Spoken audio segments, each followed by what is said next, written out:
Hi, my name is Dr. Catherine Hughes from Crime Psych. I'm a criminal psychologist. This video is a psychological analysis of Edward Cairney and Avril Jones, who killed 19-year-old Margaret Fleming. I've done a number of these psychological analysis videos in the past where I draw on research findings to give an informed opinion about what the offender's behaviour can reveal about their psychology. I am primarily a research psychologist in the area of investigative psychology, which was formed by Professor David Cantor. I draw on psychology, criminology and sociology to form my opinions. Now, this isn't intended to be a diagnosis, it's an informed opinion of the offenders. In all of my videos, I try to focus more on the psychology of the behaviour. However, it is sometimes necessary to include some details of the crime. This video contains details of torture, violence, murder and family separation. I'm going to give you a very brief overview of the case and of the offender. Then I'll talk you through the upbringing and the childhood of the offenders, as I have found that this can offer some valuable insights. Then I'll discuss the behaviours during the crime that reveal psychological aspects of the offenders, as well as, of course, any psychiatric or mental illnesses. If you do want to learn more about the psychology of crime and criminal behaviour, there are a range of courses which are available online via my website, and there is a link to that in the description below. Some of these courses are free, some of them are paid, but come with a money-back guarantee. As I've said, I don't focus on the crimes themselves, but rather on the behaviour. If you do want more details of specific crimes, you can listen to the extended podcast versions that I do. Details are on my website. Margaret Fleming was a vulnerable adult who went missing in 1999 at the age of just 19. However, her disappearance was never reported.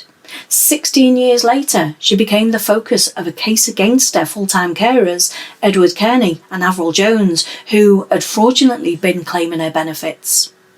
Margaret had learning difficulties, and her teacher, Elizabeth Brown, wrote, "Margaret Fleming has moderate learning difficulties. She works fairly well to her ability, but needs written instructions set out simply and gone over verbally."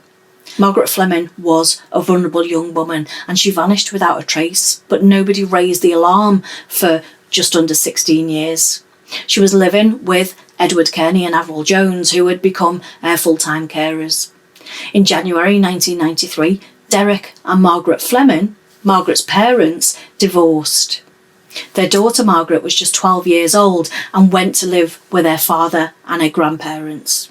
Margaret had a bad temper, and she was described by her mother as being difficult to handle. Derek Fleming was a tradesman who retrained as a lawyer, was so protective of his daughter that he didn't tell her why he'd been taken into hospital when he was. He'd been diagnosed with terminal cancer. Mr. Fleming thought that his parents were too old to take care of Margaret. His condition had already deteriorated when his ex-wife took Margaret to the social work office, and that meeting was arranged to discuss her behavioural problems, which included arguing with her grandparents. That referral said, "Margaret doesn't know why her father's in hospital and is afraid it's something serious." It was also noted that she was always with her father and felt rejected by her mother. 5 days after that meeting, Mr. Fleming lost his battle with cancer. The death devastated Margaret. He'd earlier told his fiancée that if anything happened to him, Eddie and Avril would look after Margaret. During the trial, Margaret's mother recalled how she first met Cairney.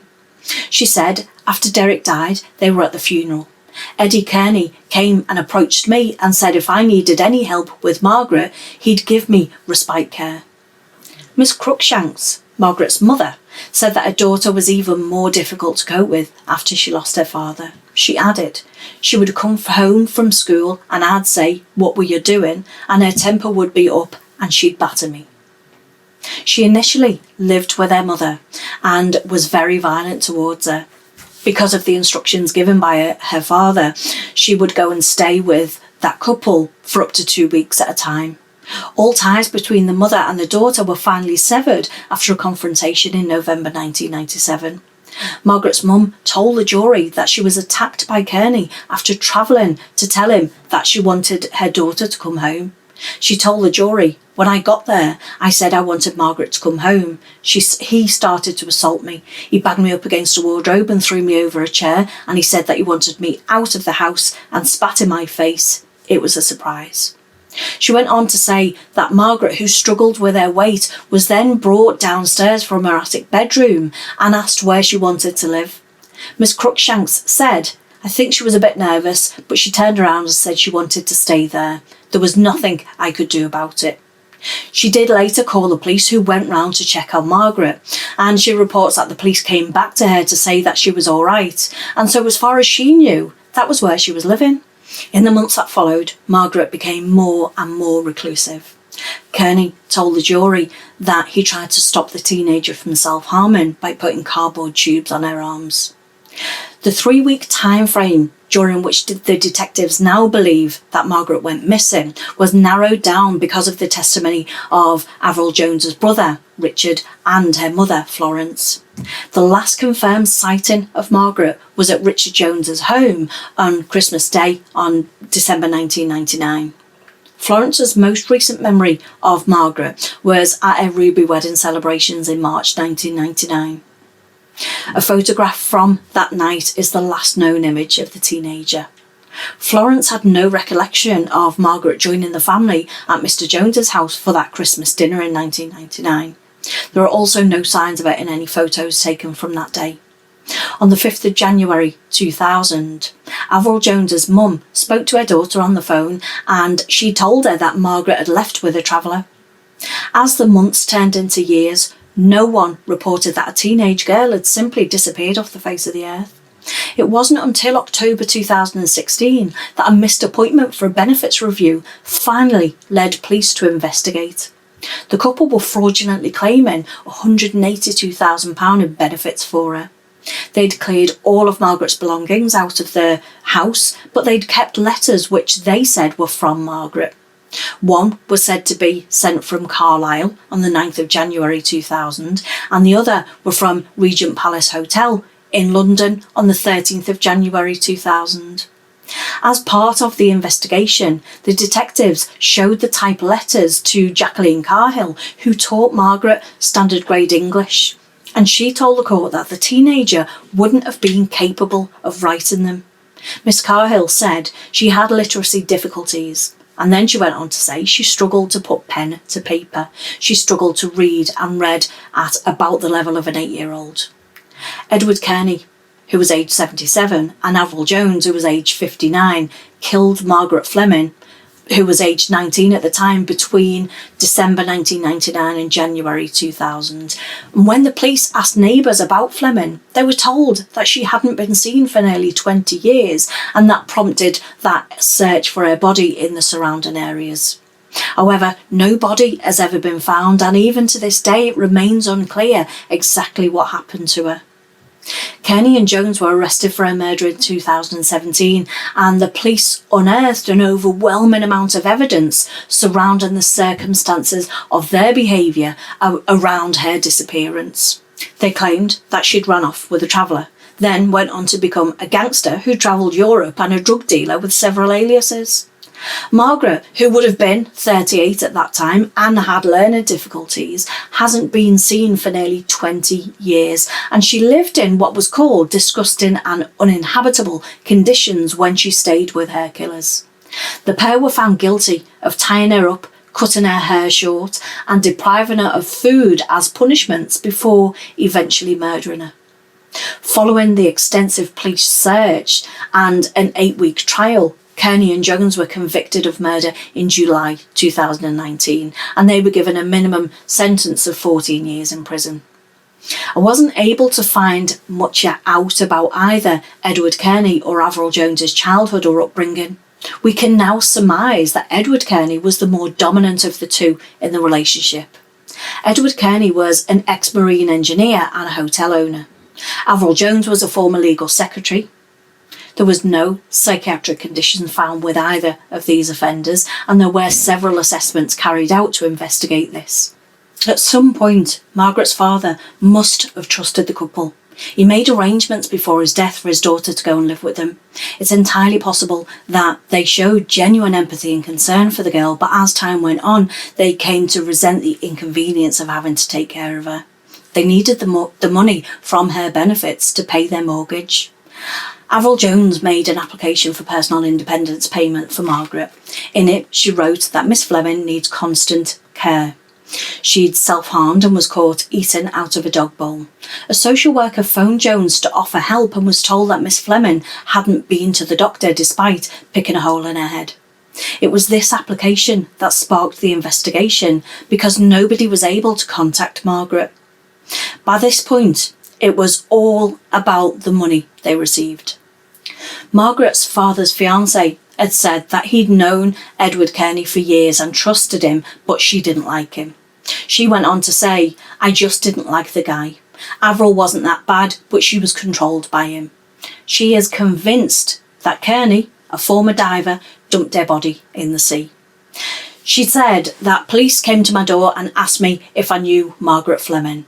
I said, "Don't tell me they've done her in." That was my exact words, she said. "As soon as they come in, I knew, and I nearly collapsed. I couldn't get over it. I couldn't sleep for weeks. It's very hard to accept that a human being could do that to a kid. That's evil, really evil. You'll find her at the bottom of the sea. I'm still convinced of it and nothing will change my mind. She's at the bottom of the sea." Now, that claim is entirely feasible because Cairney was a former deep-sea diver. Police investigators talked to witnesses who claimed that they would find her with her arms taped up, locked in bedrooms, kids invited in to play because they knew that it would really upset Margaret.